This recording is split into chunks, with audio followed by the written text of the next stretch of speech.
gentlemen, distinguished guests. My name is Seyfferth, and I'm the head of the FDS offices in Prague and Bratislava, and I cordially invite you for our tonight's debate. We are very happy that you join us. We have the topic on the EU-Russia relations, and it seemed that we had another crisis within the last weeks and months, which is the refugee crisis, and that we might have forgot about the crisis in the Ukraine. But I think today's and tomorrow's event will show us that we, of course, are in the middle of the conflict still. It is the situation between Russia and Ukraine has so far not really improved, and on the contrary, the conflict is still going on, and of course for Slovakia, which is in the neighborhood, this is a huge issue, but also for Germany, who sometimes is being asked to take the lead on solving the conflict. We of course are very interested in the further debates. And the Russian Federation role in the Ukraine conflict has seriously affected the EU-Russia relations, and thus the agreements which has been made between the EU and Russia. And probably it's time to reflect and to look for new strategies on how this relationship can continue.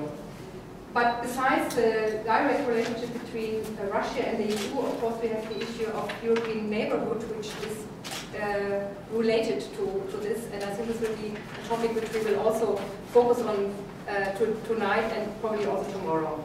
That's in effect is more or less all what I want to contribute tonight, and I fairly thank our experts who come from Germany, Finland, Russia and Slovakia, and I'd like to turn over to Mr. Vladimír Bilčík, and thank you for taking over the floor and for the moderation, and I wish all of us a fruitful discussion. Thank you.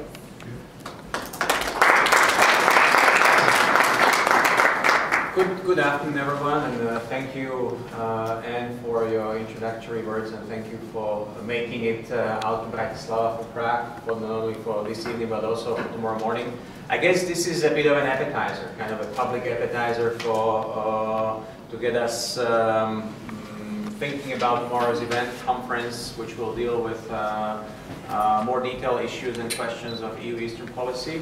But also it's an opportunity to bring together some of the panelists who are here, have arrived early, and share their thoughts on what I find a very topical thing, which is the EU-Russia relations. First, let me make a bit of a logistical remark, and which is Boris Kuznetsov, who was supposed to join us, unfortunately couldn't make it from Russia for family reasons. And I'm very happy that instead Lyubov, Shishelina could step in, and very warm and kind welcome to you that you've been able to join us, and will be also joining us tomorrow at the conference. Lyubov Shishelina heads the Department for Central and Eastern European Studies and also directs the Visegrad Center at the Institute of Europe at the Russian Academy of Sciences in Moscow. And so welcome to you. And we have also very distinguished panelists joining us from the EU side, if I may say so, in terms of the institutional affiliation. On my right we have Arkady Moshes, who is coming from Finland, from the Finnish Institute of International Affairs, where he directs the EU's Eastern Neighborhood and Russia Research Program. Arkady, welcome. And last but certainly not least, we have Kai-Olaf, who is a very frequent visitor to East Central Europe and Slovakia. Also comes from Institut, Wissenschaft and Politik. I never quite know how to translate this into English, but I think we all know the trademark, a well-known German foreign policy think tank. Kai is a research fellow who deals with the region, but also covers EU Eastern policy and EU-Russia relations. Okay, what do we want to do today? We want to have a fairly informal panel exchange for the next 35-40 minutes among the panelists on the topic, outline some of the structural issues, but also some of the substantive issues, and then open it up to your questions and comments. So let me kind of kick out with my first question, which is how do we actually frame and how can we best frame and think about EU-Russia relations? Because on the one hand, it's a topic which we often discuss. On the other hand, it's a topic which is very difficult to frame in my view, and even today's events are very much a witness to that. What resonates certainly in Slovakia today, resonated yesterday, is the most recent visit of the Germany's Vice Chancellor to Moscow, Mr. Gabriel, and his alleged transcript of his talks with President Putin. And I think it's indicative of the framing issue whereby Russia is a state, the European Union is not a state. So what can we expect of the European Union in dealing with Russia? How can we best approach the EU as an actor of international relations, and how is it viewed today in Germany, in Finland, and in Russia itself? That would be my kickoff question, and maybe I'll pass the floor to Kai initially, if I may, and see if you can help us out, not just reflecting on Mr. Gabriel's visit, but more broadly about how Germany approaches the very issue of the EU-Russia relations. Thank you. Thank you, Vlado, and my thanks also go to Friedrich-Ebert Foundation. I'm glad to be in Bratislava again and to have the occasion to talk, discuss with you important aspects of European politics, and this is EU-Russian affairs. Let me start with a more general observation, which I think is important for our debate. I think what we are witnessing in the last years between the EU and Russia is what I would call an asymmetry of role expectations. Of role expectations. These expectations have drifted apart in the last years. What do I mean? I think a couple of years ago, from the Russian point of view, the EU was certainly the indispensable partner for Russia's modernization. What some people call Ruxit, Russia's exit from Europe, could be described as a mental shift in parts, and relevant parts of the Russian leadership, obviously, that the EU, no doubt, is important, but not the only necessary partner for a qualitative improvement of Russia's economic situation. It's one of different partners, but at the same time, the EU is also a strategic rival. Now, on the EU side, things also have changed. Here, Russia used to be in the optics of many member states, and also in the official approach of Brussels, what has been called, I don't like the notion, but a strategic partner, whatever this is.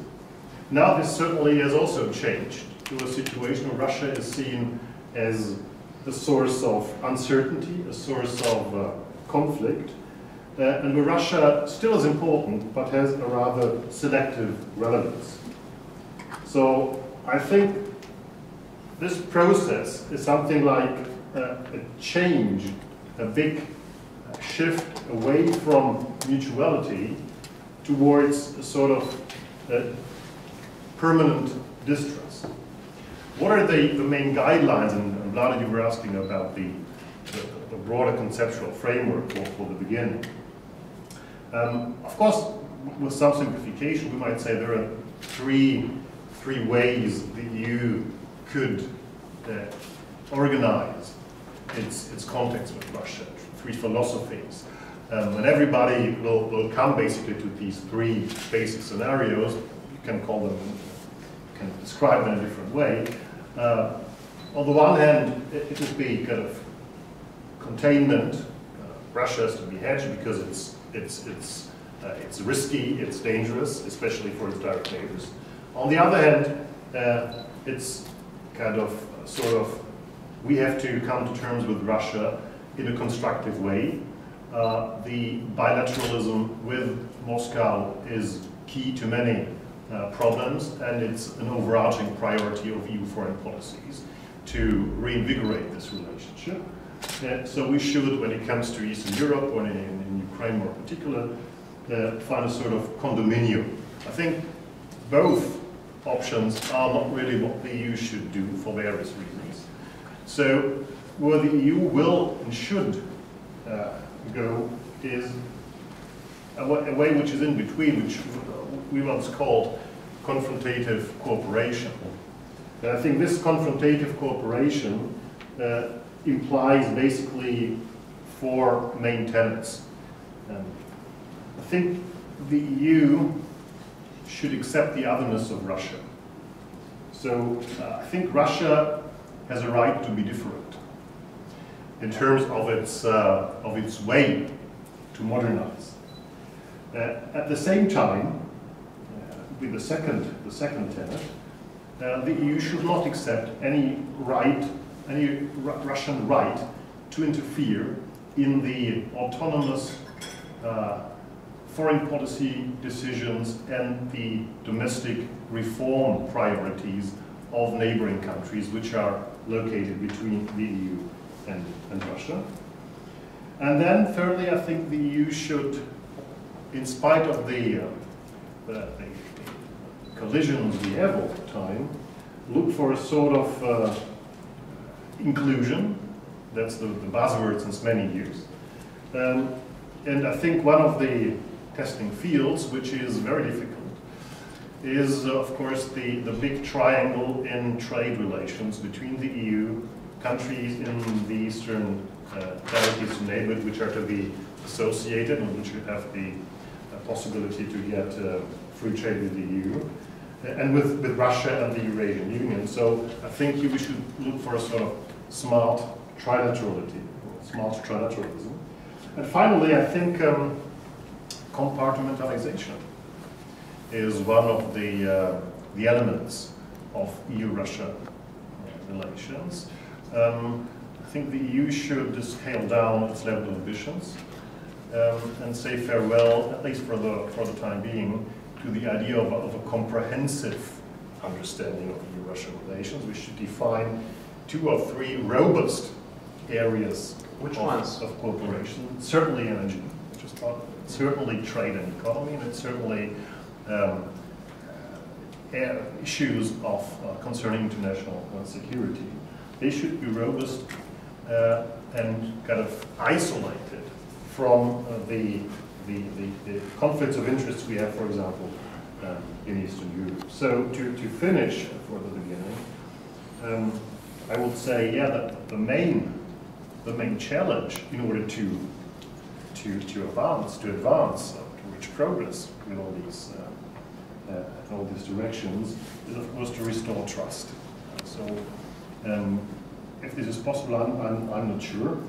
One remark on, you said the EU is not a state. Yes, it's a sui generis polity, which is highly integrated in some affairs, which is completely loose and diverse in other areas. But I think the EU has, and that's one of the messages of the crisis, been able to preserve a minimal level of unity, which I think was the main asset in the crisis in dealing with Russia. I would be a little bit provocative with regard to Germany and the often criticized German-Russian relations.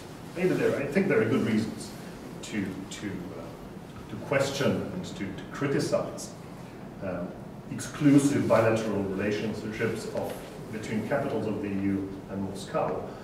But I would ask the other way around. Given the weakness, the intrinsic weakness of the EU foreign policy machinery and its Eastern policy particularly, what would EU-Russia relations look like without stable and solid bilateral relations?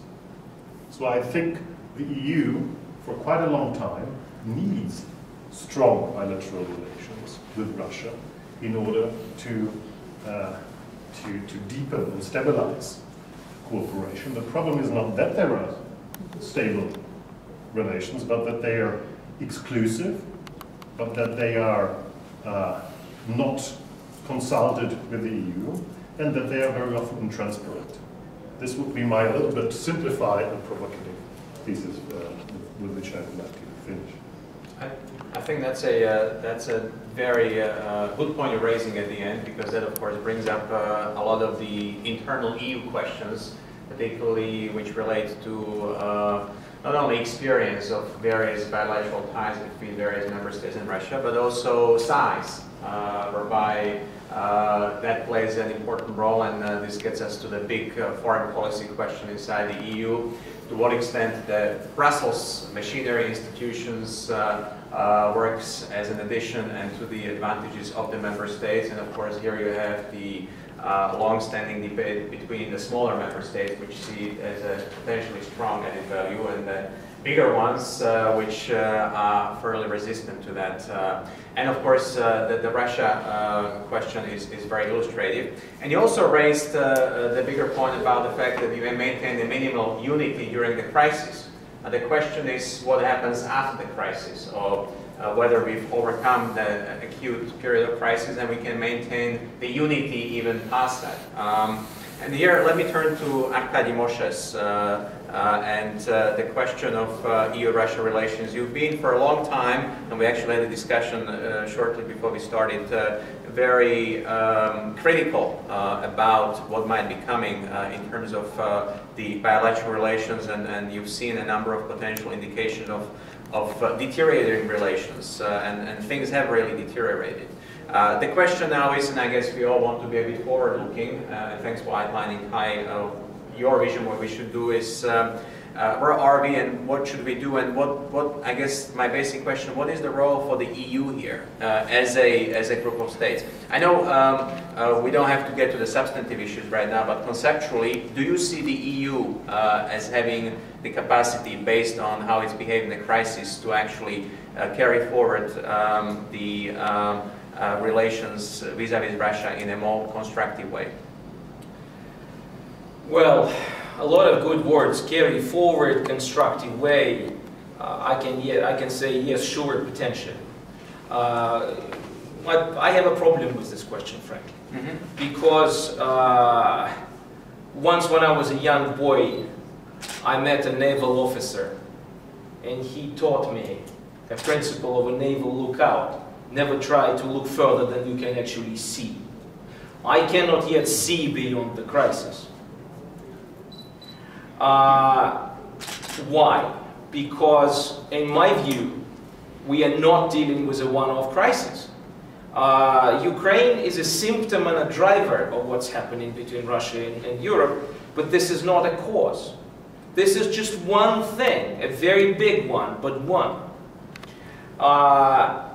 We are, in my view, dealing with a final stage of the paradigm shift.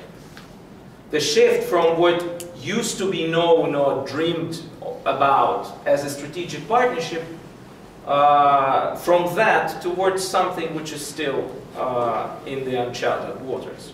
I don't know where a new normal in the Russia-EU relations will be set. I only know that the strategic partnership was designed for a different Russia. Less rich, less self-assertive, but more pluralist, and viewing Europe as a role model, and I'll probably jump to that in a minute.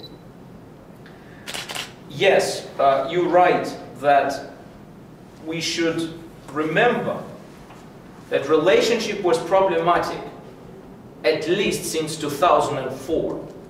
From 2004, there was one tangible agreement reached between Russia and the European Union.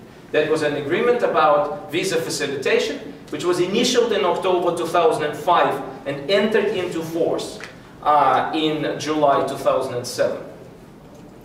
After that, some people could interpret Russia's WTO membership as a success, but it was certainly not a success of Russia-EU bilateral dialogue as such. This was a much wider thing.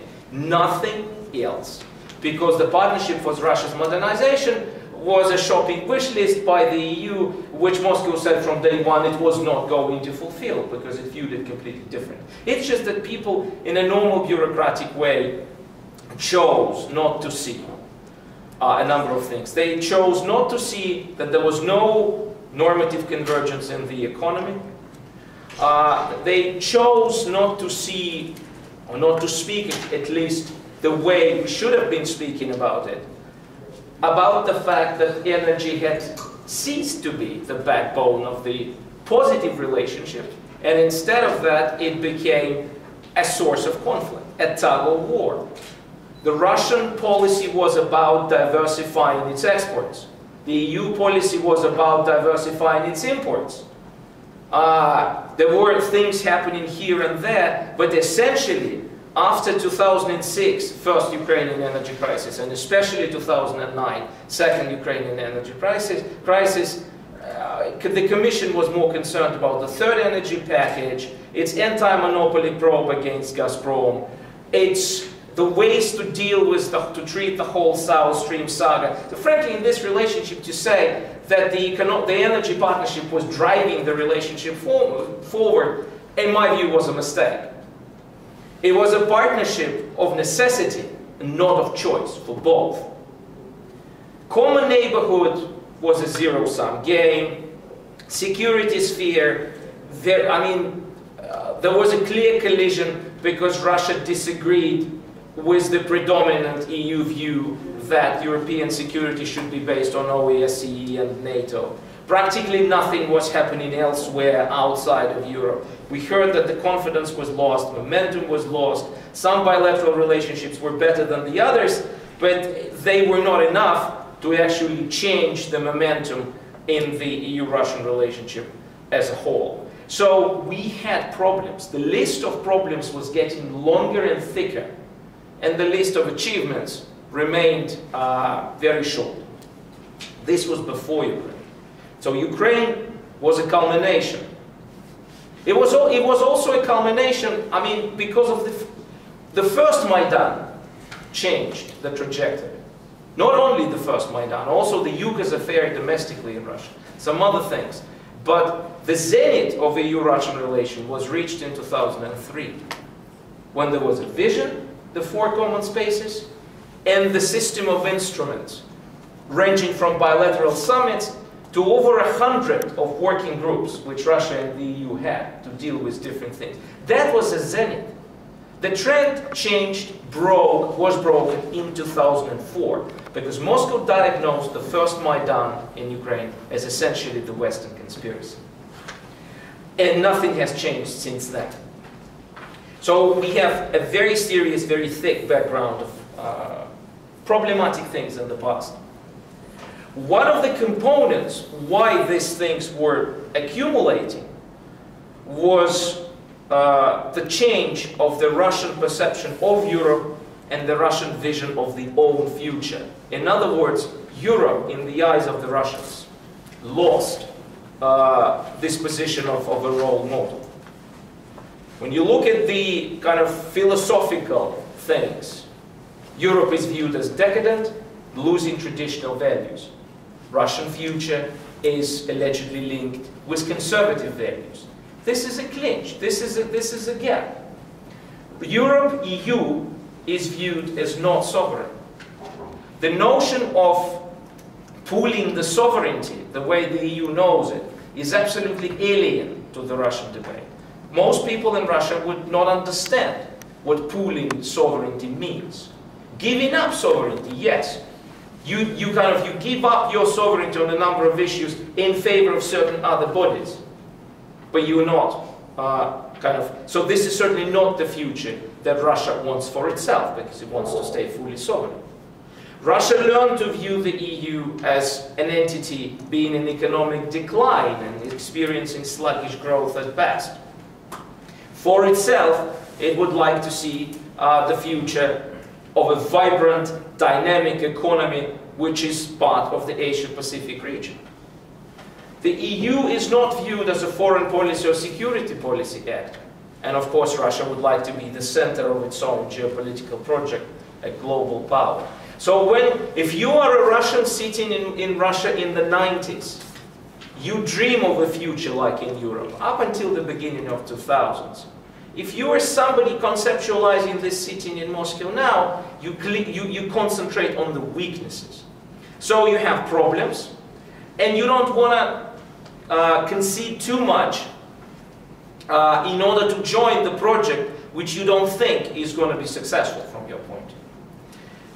I'm coming to the end, but some kind of figures might work.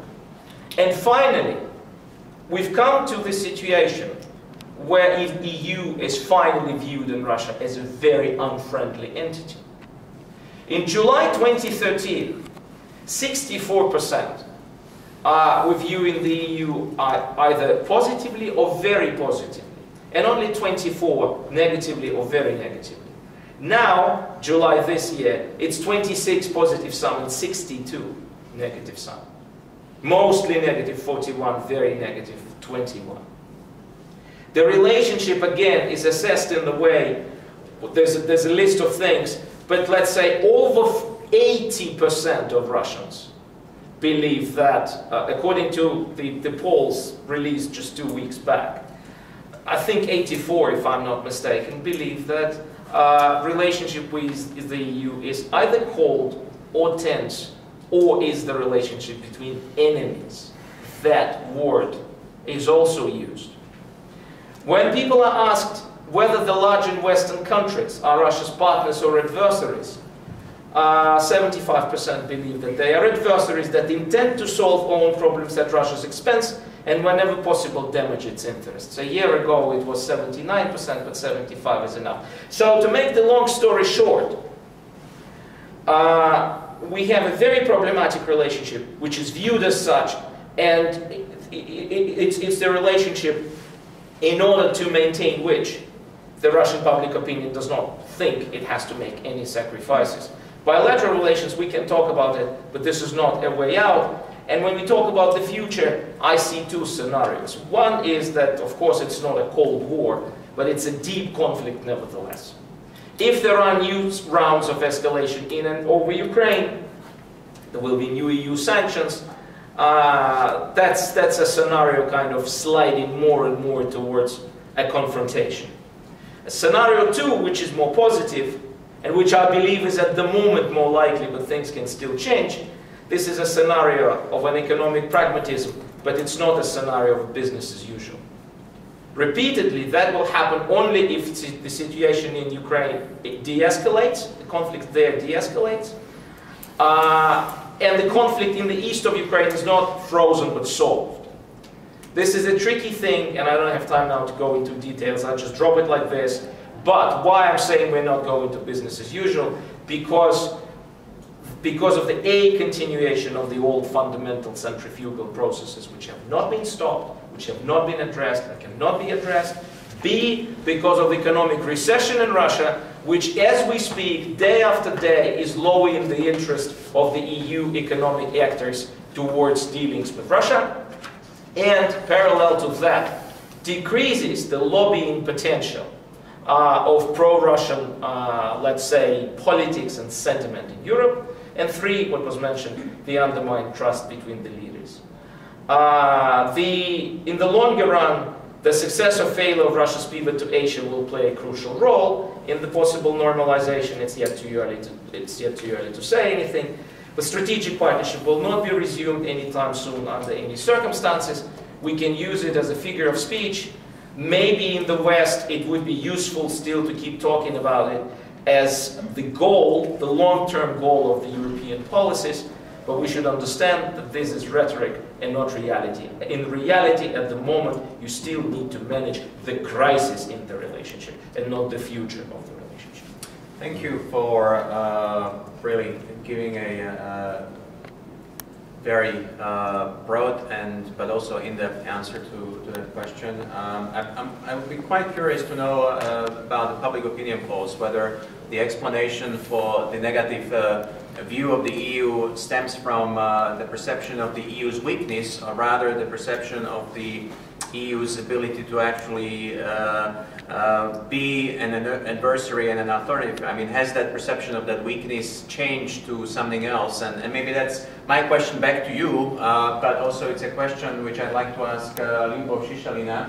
How is the Russian perception of the European Union changing, and how is the ambition for these relations also developing with regards to the fact that we are in either immediate post-crisis or still in the crisis mode, whichever way you look at it, we do have a number of problems in our plate.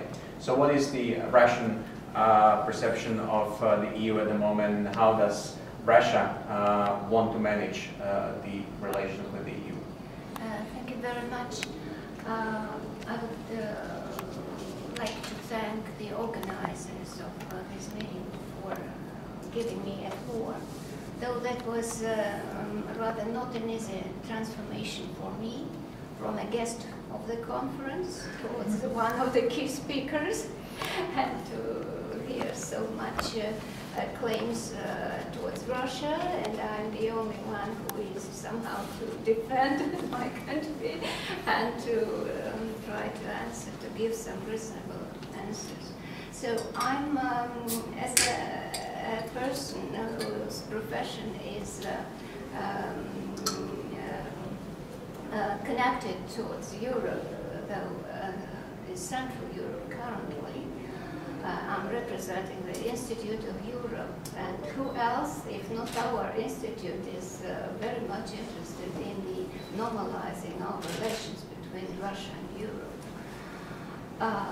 We have planned in our institute, as we understand it currently, and that's why we are very thankful to Alexander for having time and for the Ebert-Stiftung as well for organizing this conference here in Bratislava, because we feel that we are in a tragic water here, our relations currently. So we have to do something. In our institute on November the 18th, everybody is invited. We'll make a visit for you if you would like, and you find some forces, sums to come to us. We shall be only very glad. We are inviting all the people who are working in Moscow, who can come to us to discuss the topic of this tragic situation of Russia and the European Union relations. If we shall direct ourselves towards crisis, towards the worsening of relations, we shall get crisis and worsening of relations. I had always been an optimist. I do not know whether that was ground for it or whether not. I was always believing that these crises in our relations are temporary ones. Why? And did I come to this conclusion? Because 25 years will be next year since, well, and for this year, 25 years already, since we have parted and we are all building our own societies, our own ways of relations with neighboring countries, with the world, and so on. The position of Russia is not so easy, because we are not only concentrated on European relations. We have among our neighbors the United States of America, China, and so we have the Middle East, which is under crisis currently. So we are occupied with too many problems to be concentrated once and forever only on European relations. Though me, as an author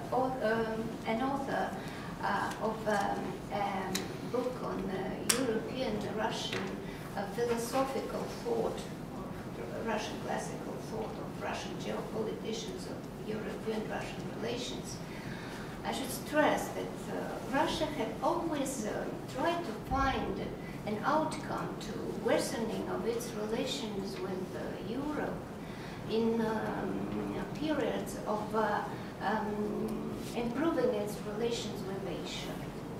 Though never in history these Asia relations for Russia haven't lasted for a long time. So in Russia's mind, Europe had always dominated. So I do not believe that this break or this crisis in our relations, so currently everybody is watching that what is Russia doing in BRICS, what is Russia is doing in what is happening in Russian-Chinese relations and so on. Well, it's very good, but this is somehow a second leg for Russia, had always been, and I think that will remain for the future, as we are sharing one continent and we have to think about the future of the continent and not other ways. As to the relations, the worsening, the reasons for the worsening of the relations which has happened. Well, I'm just jumping from one place to another a bit because I think you forgive me because I was not prepared, and this morning I was just walking around the town, just enjoying the sights when I... No, we are very grateful you could jump in these extraordinary circumstances. Speak on much more serious things than that. Well, the first, you know, yes, the economic relations between the European Union and Russia has very many problems indeed, with sanctions and so on. But why in the background of worsening the Russian-European relations, the relations of Russia and the United States, I mean the trade relations are growing. So where the reason for this is lying, whether the problem is only in Russia or whether the problem is in Europe also. Then, 206, Russia had been preparing to sign a new treaty with the European Union, and it was vetoed by Poland. Well, we had some quarrel about the Polish import of chicken meat to Russia and so on. So this agreement was closed. Next year, when this conflict had been resolved between Russia and Poland, and Russia and the European Union have decided to renew the agreement, then there had become the claims from Lithuania. Because as to Lithuanian opinion, to Vilnius official opinion, Russia was guilty in the communist deeds and had to pay out something for Lithuania. Then, well, somehow Russia did not try to put this question on the agenda for the third time. And so we were waiting for some, to my opinion, so I do not belong to those cabinets where these opinions are finally shifted. But somehow this is not only the guilt of Russia, why currently this general agreement between Russia and the European Union has been driven back.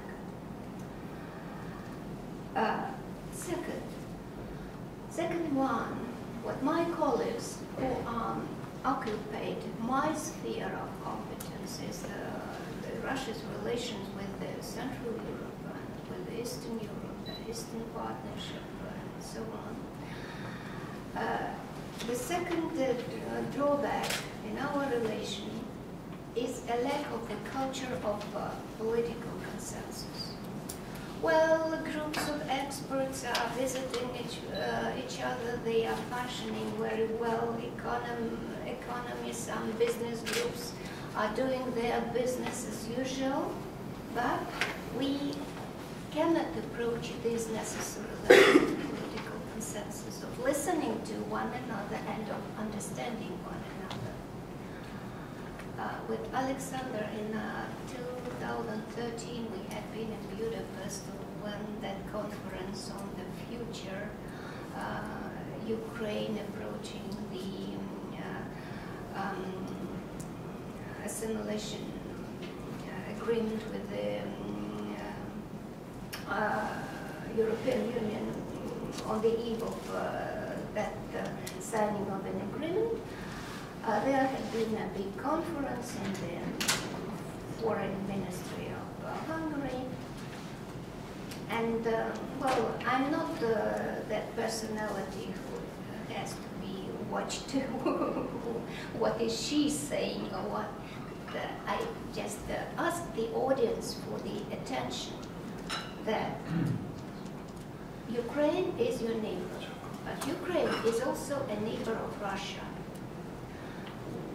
Won't it be better both for European Union and for Russia, as well as for Ukraine, to sit down, to listen to one another, and to come to some agreements,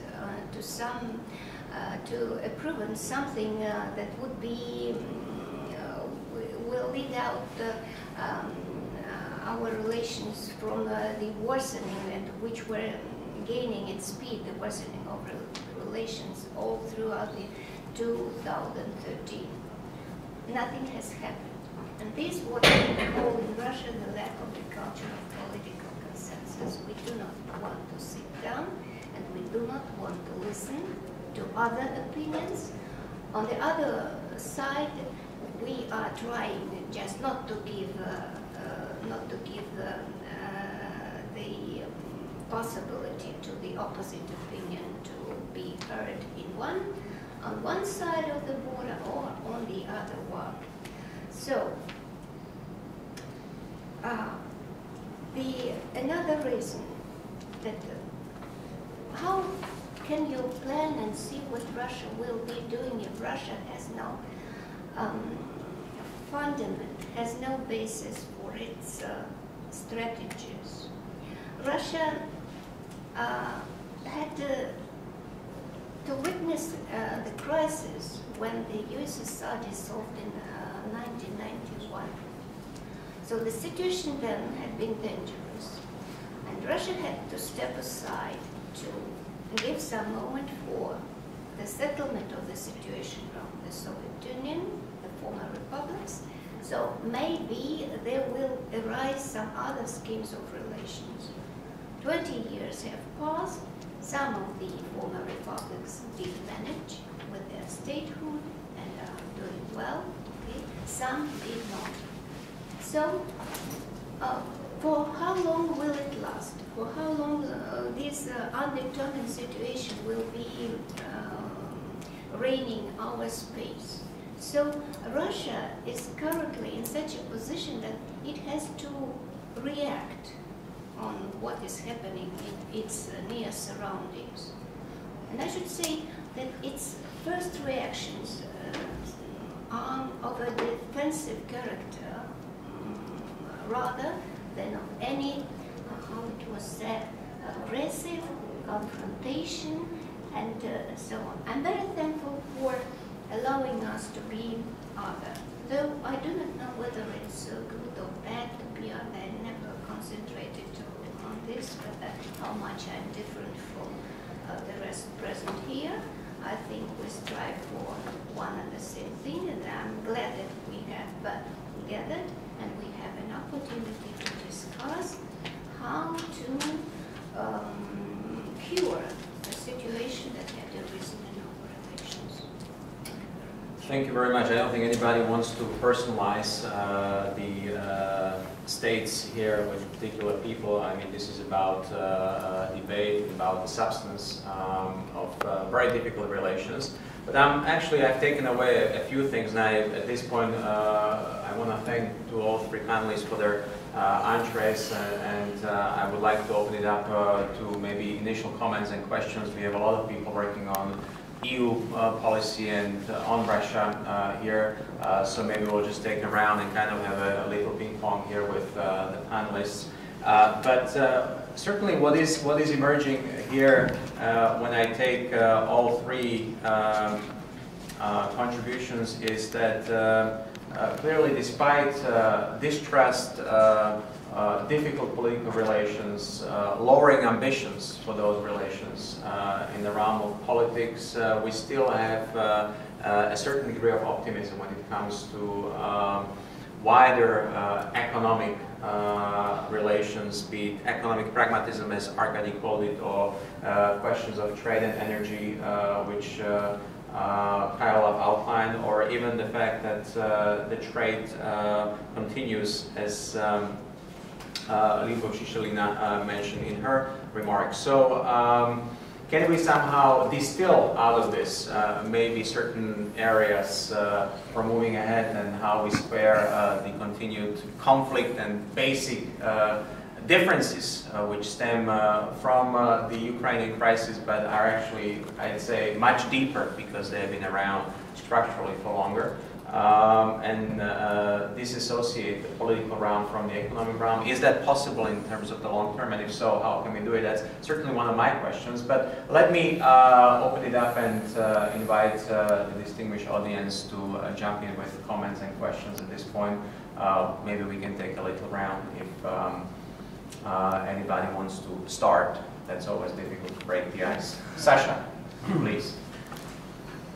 Thank you very much. So I have maybe 3 commented questions to each panelist. The first to Arkady, because I share your analysis when you said that this 2004, still it's not clear for me whether you can clarify the starting year, because in my reading of the Russian foreign policy, as you said, so that, I mean, this sort of the turning point happened in 2004. In my reading, I mean, still there was this, if you remember, this axis of ease created by President Putin, French President Chirac, Schroeder, and there was still a belief that actually there is a dream, or the sort of, you know, the joint project they have all. And still, it seems to me that the turning point happened a bit later, 2005, maybe. Sarkozy was elected in France in 2016. Merkel was elected in Germany. So maybe 2005. This was my reading. You said very clearly that this is 2004. So it's just my question. I'd like just to invite you to elaborate and to explain, because in my understanding, it's very important to understand what happened and why. Because really, this was until 2004. We had sort of relations with Russia, which was looking at Europe, and there was something like the idea of the European project. Okay, this way or other way, so but there was something. It was a part of Russian foreign policy. Yes, and we got different Russia. In my understanding, 2005, 2006, not 2004. So I would like just to invite you to elaborate on that. Kai, you raised very interesting idea. You said that there are 3 areas, like energy, security, and economic cooperation and trade, that should got a sort of autonomistic position in our relations. So what that means? So is the argument you raised that actually we have to like identify those 3 agendas and actually, you know, create like the autonomous sort of, you know, areas of the cooperation regardless of what's happening in Ukraine, what's happening in sort of other. So what that means to create this, it is very interesting sort of constructivist approach, how to pragmatize or to shift the relations. So I understand this idea, but what it means for the crisis, how we can eliminate or how we can exclude it, I mean, from the, you know, the sanction policy. You cannot, you know, move anything in this EU-Russian relations if you have this like sanctions policy. And we have the sanctions because something happened, okay, and because there's the Minsk agreement, etc., etc. So, can you elaborate on this idea how we could or how we can autonomize those 3 areas, you know, and this relationship we have today? And then again, Lyubov Nikolaevna, so it's really, let me thank you again that you are so kind to accept my invitation, and you are representing, yes, very important institution, and I know the Institute of Europe is very important, plays an important role within the think tank community in Russia, so I'm very happy that you were so kind to accept our invitation and to join us for this debate and for tomorrow's panel. My question, because actually, so this is, I mean, Russia's approach towards the common neighborhood. There is one important element which I would like to invite you to elaborate more on that, because Ukraine. So it's about the sovereignty of those countries, and maybe here we have different perspectives how to understand their sort of sovereignty status. If they decide to do that or to sign association agreement with the EU, so it's up to them to decide. So at least in our understanding, it's like it should be a part of the sovereign national decision making. And here again, especially in the Visegrad 4 countries, and especially the Czech Republic and Slovakia, so we are quite sensitive to those sort of agreements over the head of, like the very idea that we, the EU, and Russia can agree over the heads of Ukrainians or Moldovians, Georgians, etc.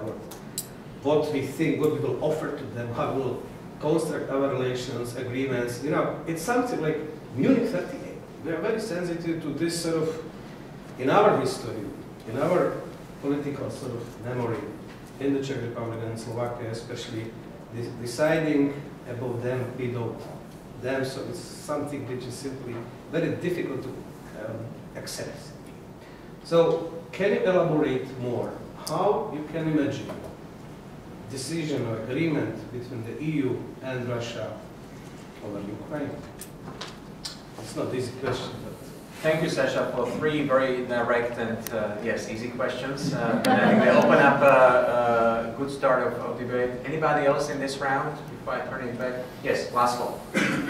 Laszlo from Hungary. My question goes to Shishelina. You referred to your book on Russian geopolitical thinking. Do you think any of those schools of thought, or some of them, are applicable to modern day EU-Russian relations? Do you find them useful in some way or another? Thank you. Thank you. Anybody else last question maybe for this round? Okay, let me start, if I may, with Kai. You had a question about how we can basically disassociate the crisis from creating some specific approach towards these 3 fields you had outlined. Anything else you may want to react to? I'll begin with trying to respond to your last to the question you were asking. What is the future of unity after the crisis, or with a certain relaxation? And I think during the last years, we have seen that the EU was able to produce unity, but that was only unity under strain. Yeah. I think that maybe one of the first relatively early signals of that was Merkel at the Samara summit in 2006, when due to the meat ban against Russian meat ban against Poland and Kaczynski's blocking of the negotiation mandate, of course, Germany was very interested in advancing this. So, of course, the German Chancellor had a pragmatic interest. But I think it was also a broader motivation to say this Polish problem is also our problem. It's a problem of the EU. She said this in the capacity of the Chancellor of the country holding the EU Council presidency in the first half of 2007. Sorry, 2007. It is unity under strain, and if we come into a situation, hypothetically, of relaxation and de-escalation, not back to normalcy, but back to a sort of pragmatic modus operandi, we will have probably again the situation where the EU shows that it is not good at developing a common cooperative agenda, because here we have a sort of competition of member states and of economic actors from member states with Russia. Also, I think, the crisis has been a sort of catalyst for unity. That's the general assessment. I would say there are two scenarios where fragmentation will appear relatively soon. The one thing is indeed relaxation, when the pressure vanishes. The other thing would be, let's not hope that this will appear, further escalation. Then we will have also differing opinions among member states. For example, how to respond and how far to use military assets to support Ukraine, for example. So escalation and relaxation will put doubt under the unity. Then one remark on what Arkady said. He said the EU is seen as, in Russia, the EU is seen increasingly as a competitor or even an enemy. Yes, yeah, that's true.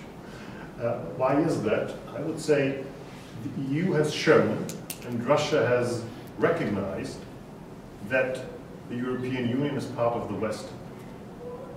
So the strategic rivalry, which is seen by Moscow, and which for many years was projected to NATO, and i.e. the US, now is projected very much to the EU and its soft policies in the East. And this also, I think, 10 years ago or so, I remember the times, because at that time I wrote a little piece on that, when the EU decided to have ESDP, as it was called at that time, Security and Defense Dimension. And I was looking a little bit at Russian response. 15 years ago. 15, yeah, after summer. Yeah. And Russian responses were rather positive, because in Russia it was seen as something.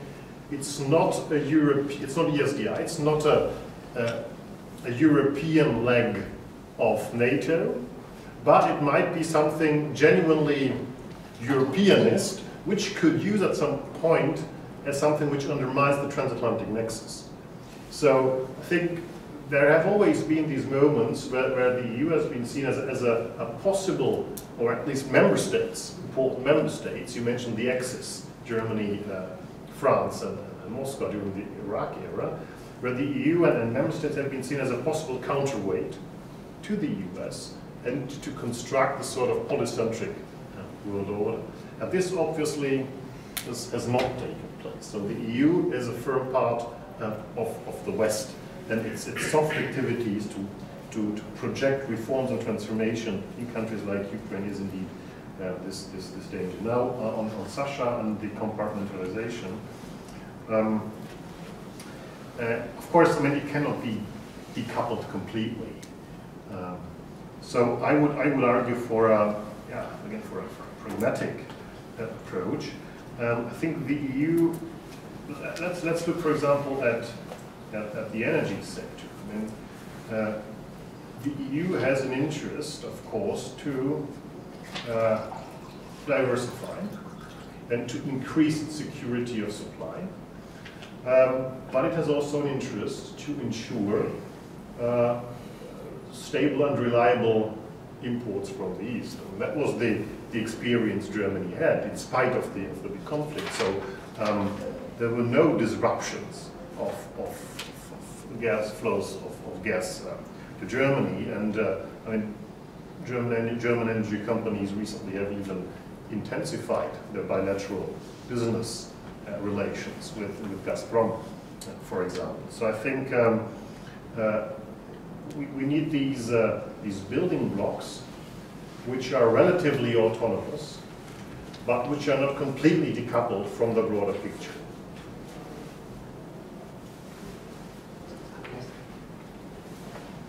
Can we, great.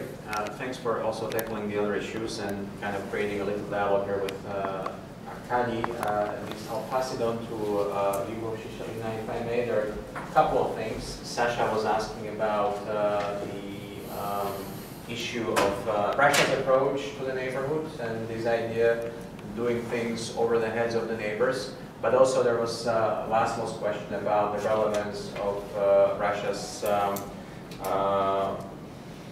school of thought for today's relations with the European Union, if you can reflect on that, or anything else that's been mentioned by the panelists. Thank you very much.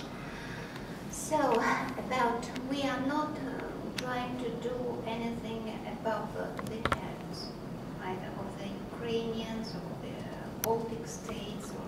By the way, I think the first question here is to understand where do these declarations of plans and statements come that Russia is going to attack the Baltic states. Baltic states try to militarize, Russians living there are preparing for being deported somewhere towards the Pskov region of the Russian Federation. Where does these news, these cliches are arising from? And believe me, these do not add, if to ask what about the Russian public opinion, if they hear that,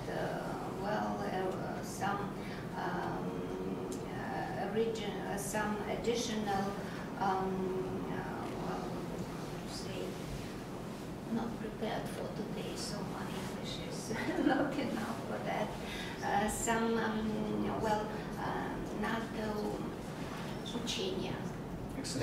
Exercises, additional exercises are very organized, one after another, in the Baltic states, on the border with Russia, and so on.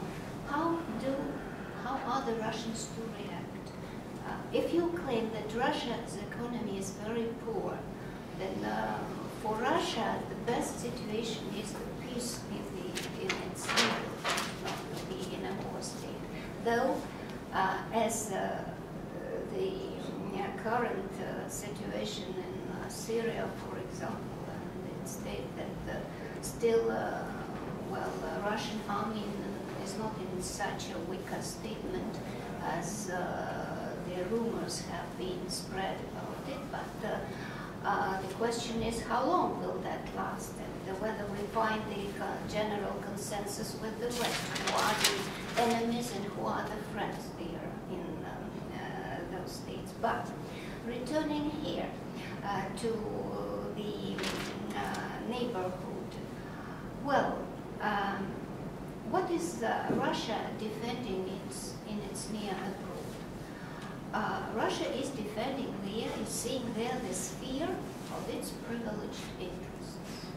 Well, we have been for centuries, for dozens of years, with, the cases differ, we had been one state. So I myself am from Poland. So our people have mixed so very much that they have spread throughout the countries. One have stayed in one successor state, another from in the other one. So everything in the post-USSR space is much more complicated than it may be seen probably from Brussels or from anywhere else. The same with the economy. Well, if the economy, sometimes some branches of it is still exploring the capacities of the USSR period, then it's natural that very many regions in the Ukraine were dependent on their closer economic relations with Russia. And now we see that the decay of this Ukrainian economy is somehow connected to the decay in our own economy. Just one simple example from the day of, from the everyday life of a Russian. So I'm living in Moscow now, in the very center of the city, and I'm waiting where the metro line will reach me. I saw for several years, and I was so very much glad that I saw a slogan that by the end of 2014, the metro station will be opened here. And this is just 100 meters from my home, so I was very glad then one day I was passing it and just looking where is the, well, no metro station, no slogan at the metro station. Then I started to look through the internet, and it has turned out that that line, that direction where I'm living, there is a very complicated structure of the grounds, and the equipment for that was supplied from the only plant which is situated in the east of Ukraine. So that has stopped, and certain branches in Russia has stopped functioning as well. So we have been so much interconnected, though these 25 years we have existed or pretended to exist as separate states. So Russia is calling this the sphere of its privileged interests, while the European Union is calling it a circle of friends. Well, as my colleague who is heading the European integration department, who's studying it, she's not responsible for European integration. She is just following, just trying to make suggestions how to make some improvements into it. Well, probably a circle of friends sounds more elegant, but it means practically the same. So we had something which was functioning, and we would like very much that it would function. Well, we will be glad if it will be modernized and so on, but the situation is such. So, as to relations with the Visegrad countries, because I'm leading the Visegrad movement in Russia, so we have the only one center who is engaged with it. And this year, this is the Russian Council for International Relations. We had issued a report, Russia and the Visegrad Group, the Ukrainian challenge. So we Russians have a certain vision on the role of European Union in the Eastern neighborhood, on the role of different countries in it. It isn't true that our relations with the European Union have been ruined entirely and no way out. Perhaps I shall speak out, well, this is not a secret information, because you can read in the newspapers that certain European politicians are visiting Moscow, and they always use the occasion to visit our institute, to talk to us, to share their opinions on the situation. And one of the former foreign ministers of the leading European states have expressed his feeling that his vision that in a certain stage the European Union, so the nucleus of the European Union, have decided if the Visegrad countries are there eastwards, if they are the direct neighbors of that region, so let them add some additional responsibility for forming this partnership. And then appeared this Polish program for Eastern Partnership, Polish and Swedish, finally more Polish interests than Swedish ones we found, and as to realization, as we see the first steps in Ukraine. So we are the Visegrad countries, Russia, we are the direct neighbors of the Ukraine. So the situation there, our diasporas living there, it affects us as well. It can. You know, you see very many on the TV, on the radio, newspapers, these refugees crossing in Europe. We had nearly the same in summer of 2014. And so currently, well, I find also, I'm also very critical sometimes of the policy that Russia and Federation is conducting, that suddenly Russian Federation has decided to restrict the refugees from the Ukraine, and now it is directing them back to Ukraine. So there was a way that Russia was willing to accept them, and now Russia has given 3 months for them to decide whether they stay in Russia and take the Russian citizenship, or whether they return to Ukraine and continue there. So this may be some, well, a further vision I'm not acquainted with of the situation, but the situation is such. But we are the direct neighbors. We have much trade. We have diasporas there in the Ukraine. So besides, as I have already mentioned, some politicians in Brussels, the prime minister is still acting, some have resigned already, are sure that these countries, the Visegrad countries, know more about the situation in Ukraine than they themselves in Brussels. Just to make an example, in December 2013, I had been in Brussels. There was a conference on the neighborship policy and Russia's approach towards it.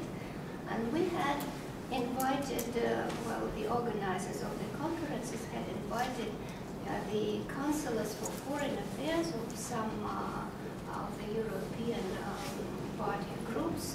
One I remember was from the European Greens Party, and we had asked him whether he had read through the entire document of the association agreement. He told me no. What for? It is. He knows that this is a very good thing. But, you know, whether to speak about, well, probably a continuation. Why is Russia so much was opposing whether Ukraine? Russia was sure that, well, some interests of Russia are there, and they are not taken into account. And Russia not once was signaling, please stop for a while, we are here, let us have a talk over these issues, let's settle them down otherwise. And that otherwise happened. So, Alexander, did I manage? Let's. Thank you. You're very welcome. I think. And well, there was a question. Yep. Well, I wonder why Laszlo is putting me such a question, because he much better than the rest present here knows the history of how this book was created. And it has appeared first in Hungary and only afterwards in Russia. There was a collection of the Russian classics on geopolitics. Well, in general, it is worth reading. Well, the situation is different. The geopolitics is not staying at one and the same place, because it is always enriched with new instruments, means, methods, and so on. And the main thing which must be important for today is that many of the Russian geopoliticians were of the opinion that Russia, the best way for Russia is to be self-sufficient. It has all resources for it. Just to concentrate on itself, just to concentrate on its Asian possibilities and so on, but, well, that had never been realized for Russia, because culturally, well, mentally, Russia is seeing still a source in Europe. That's not a secret that Russian philosophers and historians and everything are studying from European thoughts and not from Asian ones. Certainly some, well, if to share as 2%, then 85 European and the rest of the rest. Great, thanks. I think this is maybe the first time I hear that we in the EU have privileged relations with Ukraine or Moldova. I'd say, just adding to that, I wish, but I think the EU picture is perhaps a bit more complicated. I'm not sure what the unprivileged relations then would look like if indeed these are the ones which we privilege. But it is a very good discussion, which I think we'll continue to have here, but even tomorrow. Arkady, the floor is yours. You had a question from Sasha. Yeah, I remember that. And anything else you may want to pick up? No, I will just address the question. It's an academic question, but I will stick to my guns. That kind of the zenith was 2003, and the turn finally happened in November, December 2004. What was in between? I mean, first of all, Kozak Memorandum in Moldova, when something which Russia was doing was completely overturned by one phone call from Brussels. That was a serious thing. Then certain things that happened domestically, which I cannot elaborate now at the moment. I mentioned Yugo's affair. It just changed the way European influence was perceived. Then happened the enlargement. And that's a no small thing. And even though the decision as such was taken in December 2002 in Copenhagen, i.e. before the Iraqi axis, there were certain things which were going on. One, very illustrative, but also important. Moscow requested negotiations on the PCA, Partnership and Cooperation Agreement, extension to include the new member states. Brussels said no way. Brussels came back with an ultimatum that either we extend it automatically and you accept it, or you lose it altogether. And we start renegotiating it as regards the old member states as well. This was a very blunt act, frankly. Enlargement as such, it had a very strategic impact because it created the common border. Before the 2004 enlargement, EU could potentially disengage. It could pretend certain problems did not exist. After the enlargement, it was a direct physical contact. And a number of countries which beforehand had close regional bilateral relationships imported the whole body of that relationship into the EU. Sooner rather than later, an understanding arrived to the Union. Not within 2004, but that was the beginning of a very big resocialization, according to which the transformation in this region was in the EU's interest. If this region was allowed to stay not transformed, it would remain a source of soft security challenges. As simple as that. And democracy is a prerequisite of successful transformation, people thought, because this is how it happened in Central Europe. So the transfer of the experience and conceptual thinking in that direction was a major source of further policies. And then finally, 2004, the Orange Revolution, which up until now, by all standards, was the strongest Moscow's foreign policy defeat. Because 2005 was not as blunt, because Moscow reacted and played and actually intercepted the initiative. In 2004, it had to accept an outcome negotiated essentially without its participation. There was a Russian representative, if I'm not mistaken, the head of the upper chamber of the Russian parliament. Yeah, but he was not really negotiating. It was a negotiation between Yushchenko, Yanukovych, and Europeans. So something which was completely against Moscow's publicized requests, a dual congratulations sent to Mr. Yanukovych upon his victory, which was turned over. That was a big thing.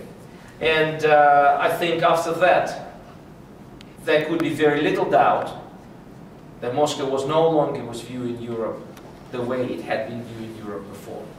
This feeling of unfriendliness, what I showed in the slide, this formula, these questions had been asked for a long, long, long while. I mean, the answers were different. But the formulation, whether the Western states, including Europe, try to solve their interests at the expense of Russia and whenever possible damage its interests.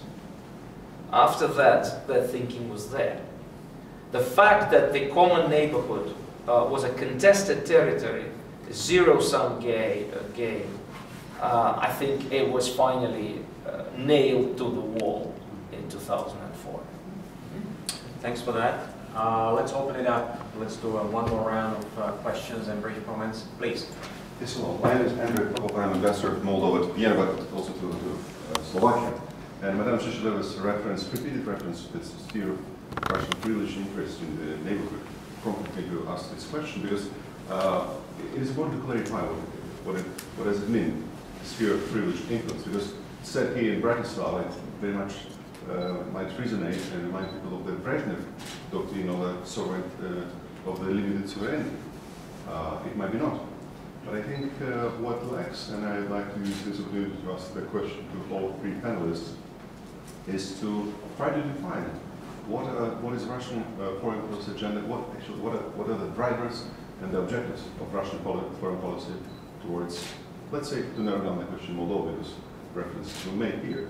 And I think the Cossack referendum, Cossack memorandum, which Arkady referred to, which failed not only because of a couple of phone calls, not only from Brussels, and I'm saying this as a former director for international security, actually connecting the Solana's office to our president on November 24th. And my father was by accident ambassador of Moldova to Brussels at the same time. But I'm saying it as a former deputy foreign minister before coming to Vienna 2 years ago, who handled and covered the relations with Russia as well, and had a dozen rounds of bilateral talks with Russian colleagues. We failed actually to come to a serious discussion about how to define the notion of harmonizing interests. I can easily accept that each country has interests, and some of these interests are legitimate and not acceptable, but some of these interests are perfectly harmonizable. And I think if we have an honest discussion between these countries and Russia and the European Union and Russia about the set of these interests, I think a certain harmonization might take place. What I've seen instead is the insistence on either take it or leave it. And Cossack memorandum is a case in point. By Cossack memorandum before the last paragraph, which was secretly added in shrewd negotiations last week before the planned signing of the document, it envisaged the asymmetrical federation in which Transnistria together with Gagauzia would have the veto power over the Moldovan key foreign and security policy decision for 8 years in a constitutional court which would be totally dominated by Transnistrians and so on and so forth. It was arguably a very dysfunctional construction. And our leadership then, in spite of mass protests in the street, which were actually the background of that phone call, and one should not forget that memorandum failure happened simultaneously with the ousting of Seyfferth from the Georgian parliament in the same days. And for President Voronin, the memories, the connection between the central square full of students and the ousting of Seyfferth made the soul prepared for those phone calls to resonate. But actually, Russia insisted to push the limits. And I'm sure that if it would not be for the last article, which envisaged the Russian military presence as a guarantor force of 2,000 peacekeepers until 2020, the memorandum would have been signed and I think would be in a different country right now. And I think Transnistria would be much more closer integrated, or is integrated for this matter, from Moldova. But what I have seen is the support by Russia of certain, an attempt to have everything. Instead of supporting pragmatic, non-ideological politicians in the center who promote neutrality, promote balance between East and West, integration to the European Union, and keeping good relations with Russia, focus on persistent conflict settlement, and defending Moldovan statehood.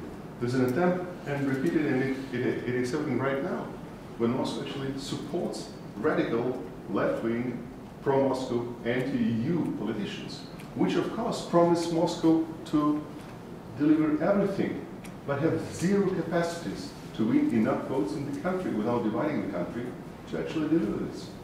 So these are my questions. Sorry for long prologue of the phase.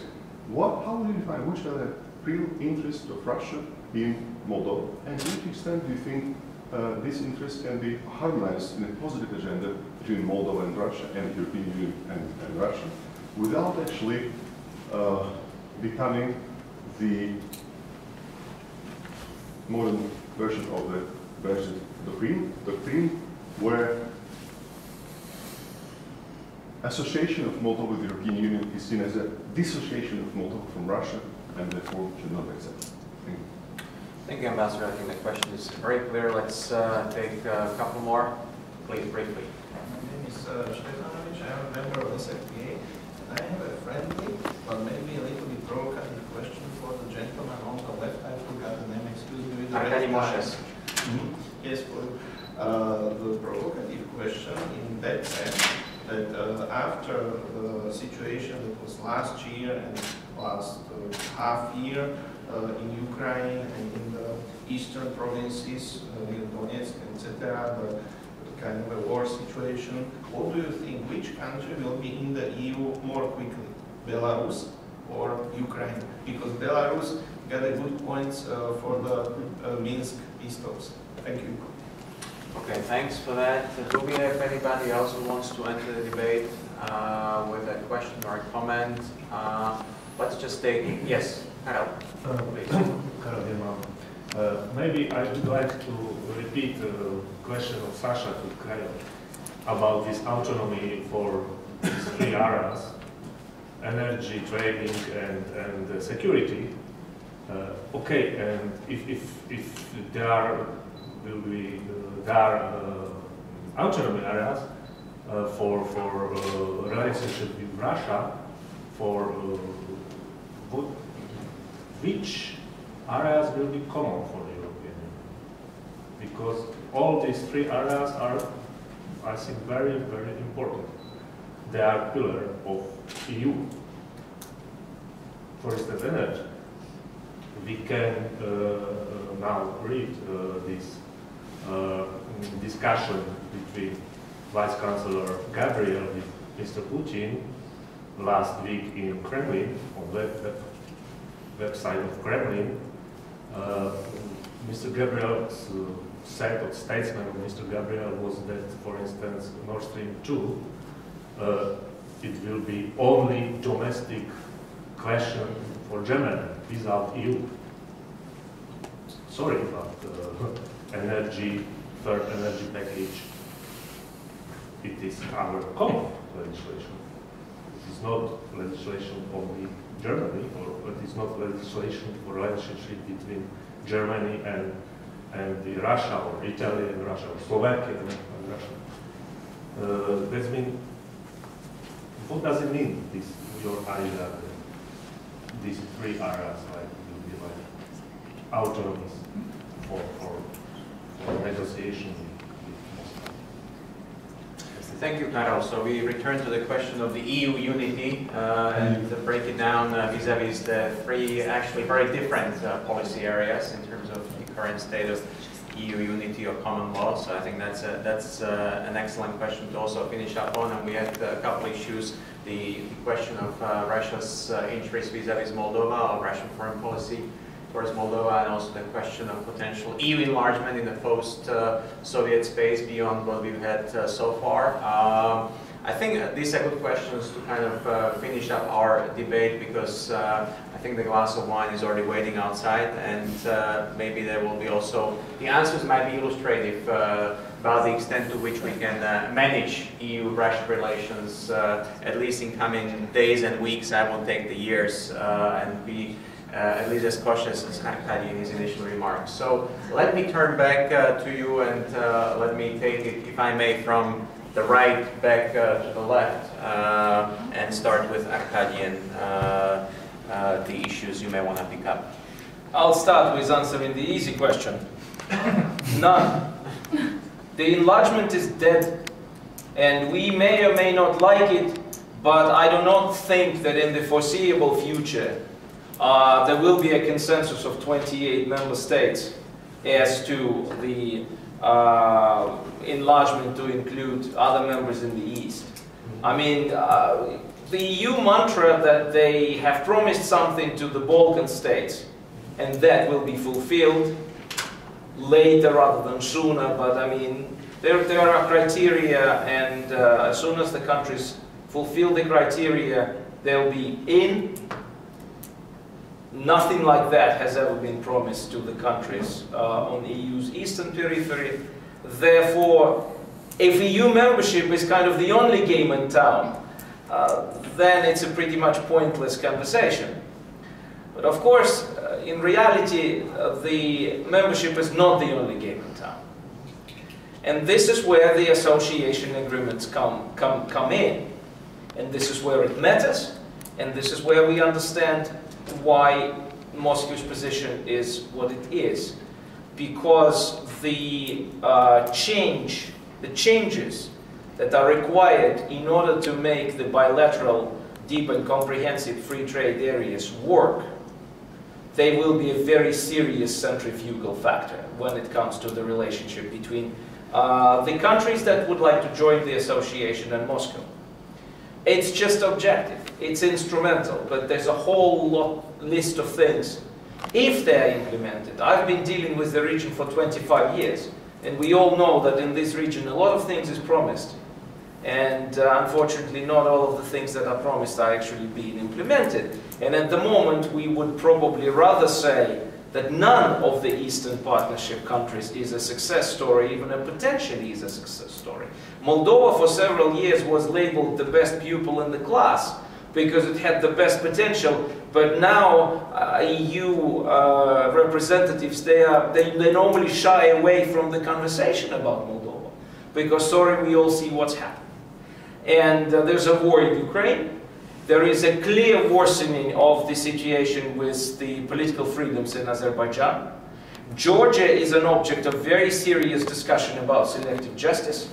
And Belarus is, well, okay, we've just seen that the sanctions have been lifted. But there's a long way to go before even normalization of the relations between Belarus and EU becomes a reality and becomes a sustainable reality. So we're not yet there, but there are countries that are willing to work more with the European Union, and in the end of that road, it may take 30 years. There is a thing called something like European Economic Area, when basically they will be integrated with, or would be integrated with the European Union without being members of the European Union. This is not what they want. The carrot might be too small, the price is not attractive enough, but I mean, that's where the EU has to explain that, sorry, this is all that they can get. And as for the comparisons, I've just came from a very detailed 2 days conference on Belarus, expert conference. I've been writing on Belarus for decades. Well, let's say that it's not quite clear how many points Minsk actually scored for its role, because we don't know what its role actually was. In Mr. Lukashenko's own words, he was carrying coffee and omelette. And I mean, this is a direct quote from him. I mean, of course, it has got some positive attention for the refusal to solidarize with the Russian position by 100%. But whether it's sustainable, we don't know. If Belarus finally hosts a Russian air base on its territory, the tables will be turned overnight. And this is what people in Minsk know. So we can talk later about some of the details, but I guess none. And the Andreas, for the kind of the Moldova is a case study, and is a case, and Ukraine is a case, and everything else is a case. The mega strategy is that Russia feels it is a great power, and the great power has certain entitlements. Its policy is revealing that Moscow wants the others to recognize that it is better to have Russia aboard, that it is better to have Russia as a partner, rather than an adversary. Because when Russia is an adversary, it creates such amount of problems that, you know, everybody will be eating them with a full spoon. And if this is a policy, well, yes, this is a policy. If this is a grand strategy, probably. But this is the main thing, that there's basically an academic consensus that Moscow's policy is driven by a sense of entitlement, rather than full and detailed realization of certain things, of the fact that the world has changed. Mr. Putin traveled all the way across the ocean to give a speech in the UN, which lasted 22 minutes, out of which for 7 minutes he was praising the Yalta system. Is this the goal? Probably yes, because if this is what Mr. Putin thinks he has to tell the world, we should listen to it attentively. So the ideal model of the world is Yalta, is where Russia and the West agree about certain fault lines, red lines, lines of divisions, and this agreement is supposed to work. Whether the 21st century is fit for this vision is another matter. Okay, thank you. I'll just add maybe with one sentence that enlargement is fairly dead not only when it comes to the Eastern Partnership, but it's very much on hold also when it comes to the Balkans. So it's a much bigger question about where the EU can actually... Yeah, but the difference is that when it there comes is a to promise the Balkans, yes, you'll be in once you're ready. The message to the East is you may be ready, but you're still not going to be in. I mean, there was a joke about that when Ukrainians asked when they're going to be members, they said immediately after Turkey. When Turkey is going to be the member? Never, but that's a different question. Yes. All right, let's move on to Ms. Shishelina. Russian interest vis-a-vis Moldova, but also other issues which you may want to pick up about the perhaps structured relations in the areas of trade, energy, security, and anything else which comes from the discussion here. Not all of these, anything you want to pick up. Thank you very much. Or feel free to pass. Well, just if you allow me, just a few remarks. Well, I'm not such a deep specialist in Moldova, frankly speaking, though I'm somehow responsible for the whole sphere my department is for, but my personal sphere is the Visegrad and the Baltic. So I have heard a no less interesting thing from you, a non-ideologed politicians. I see some disagreement between the politicians. They always bring some ideology, as I do. Are there polls in the group? Perhaps. Why is you have asked me why is Russia is not supporting these non-ideology politicians? Pragmatic politicians. Politicians, yeah, pragmatic. Well, I have another opinion that sometimes, Russia was always too pragmatic, and you know, Russia. I was trying to follow the foreign policy conceptions of the Russian Federation. By the way, there is a very interesting fact that Mr. Moshes probably do not know, did he notice, but I just wanted to quote from my text in the Association magazine, a journal, and I needed some quotation from the first foreign policy conception of the Russian Federation, and it has disappeared from everywhere. And my colleagues who are studying the foreign policy of Russian Federation say the same, so that means that I am not mistaken. So I was just following these foreign policy conceptions, and in the foreign policy conception, when Vladimir Putin came to power, I have noticed that this region of Central Europe, or then it was called Eastern Europe, as to its priority in the interests of the Russian Federation, had been somewhere behind the Africa states. Well, it's a very interesting thing. I'm quoting it several times in different texts, that there have been some 6 lines devoted to Russia's relations with Africa and only 4 lines devoted to Russian relations with the countries of the Central Europe. The reason for it, as I can interpret, was that Russia has understood the mistakes it had done in its relations with the region. So, the Russian foreign policy minister, the vice foreign policy minister, this was Avdiev, who had been speaking at my conference approximately at the same time. I told that this region does not present a primary interest for Russia. Russia would not step out with any initiatives as concerns the Central European region, but it will listen to it and will react to any constructive steps which will be provided by this region. Whether this was the beginning of the Russian pragmatic policy towards the region.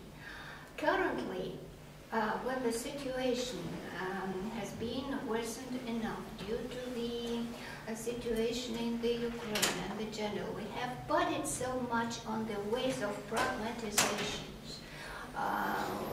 Behind the pragmatic interests, there are a lot of levels of other interests, and Russia was not considering it.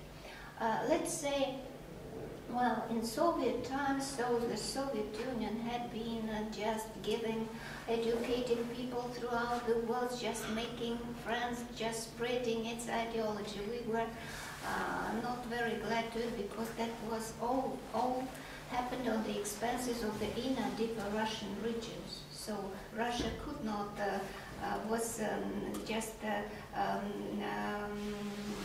providing the world with this extensive development socialist model, which turned out unproductive. But Russia has not provided, up to now, to my vision, a very constructive foreign policy conception, where the hierarchy of these regions would be seen very distinctly. So, if returning to that question of the Russian geopolitical thoughts, whether we can find something for the modern Russian perception, whether to perceive Russia as a continental state, and it is natural that for Russia, the relations with its neighborhood are a priority. But the world is different now, so Russia is responsible for many more world balances. So it isn't in such an easy situations like Moldova, like Slovakia, even like a European Union. So, well, it would be better if it would find specialist experts just to put them together and to concentrate on this vision of Russia. How do they do not have. So about those people Russia is, to your opinion, is supporting in these, in Moldavia, in the European Union, those who are working, as you have put it, the opposite to the unity of the European Union. Currently there is a situation of a political blockade of Russia And these people are willing to come to Russia, so Russia cannot deny them to come. So last week we had met Mr. Arkady, and somehow our politicians had forgotten about the European Union southern neighborhood policy, that action against Libya, and somehow now Sarkozy is very welcomed in Moscow, while the issue of Syria is on the agenda currently. So currently, well, Russia cannot distinguish. Well, Russia is under certain political embargo, so it is meeting the people who are coming, and though I do not make the question so simple, certainly, but I do not support this policy. I see it as, in case of various countries, well, these mainly right-oriented politicians. Well, I can speak only privately.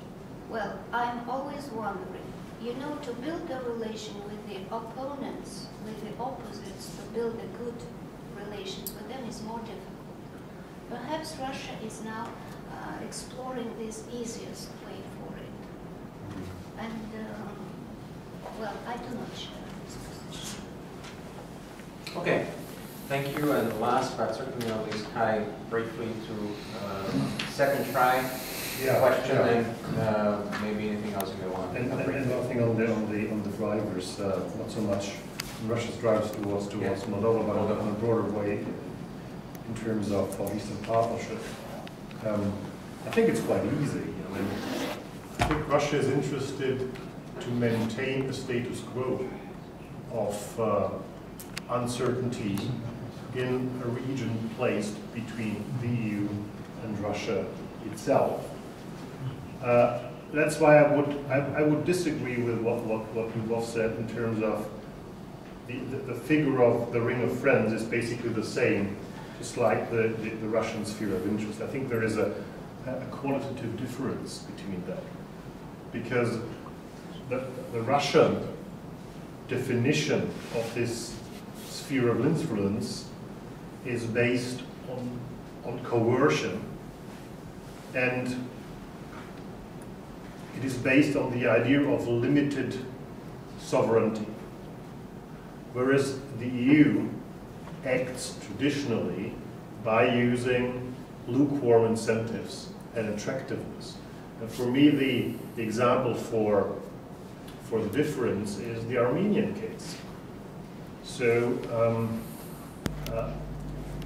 when Armenia decided not to go down the path of association, the EU said that's a pity, but that's your autonomous decision. Let's try to find another way to fill our bilateral relations with substance. And I think this also marks the difference. So what we have is a certain kind of incongruence between the philosophies. What the EU says in its discussion with Russia, but also internally, is we want reforms in Ukraine or Moldova because we want to have modern, reforming, stable neighbors. Whereas Russia argues, you want reforms in Ukraine, Moldova, and so on, because you want to pull them out of our sphere of interest. So this is kind of the technocratic logic of modernization on the one hand, and the geostrategical perspective on the other hand. And I always add that Russia is right in this respect, because Russia will lose. If these countries modernize, and if these countries westernize, Russia, and if they have more transparent economies and state administrations, Russia, of course, will lose leverage in order to keep these countries in its orbit. Again, on the autonomy. So I think the definition of autonomous or semi-autonomous spheres of cooperation with Russia has two advantages. it gives the EU a sort of flexibility. Why should the EU say, in a situation of a grave crisis with Russia, and the Ukraine-Russia conflict is a grave crisis, should we reduce to zero our diplomatic efforts to involve Russia in the solution of major global security issues like the Iran question? Why should we do that? That's kind of, it's in our own interest and it gives us additional leeway. And the second advantage is that in a case of sort of kind of relaxation, and I think here with Arkady, I think there will be no harmonization of interests between the EU and Russia in terms of the countries which are located between. This is indeed, as long as Russia looks at this in terms of power blocks, it's a zero-sum game.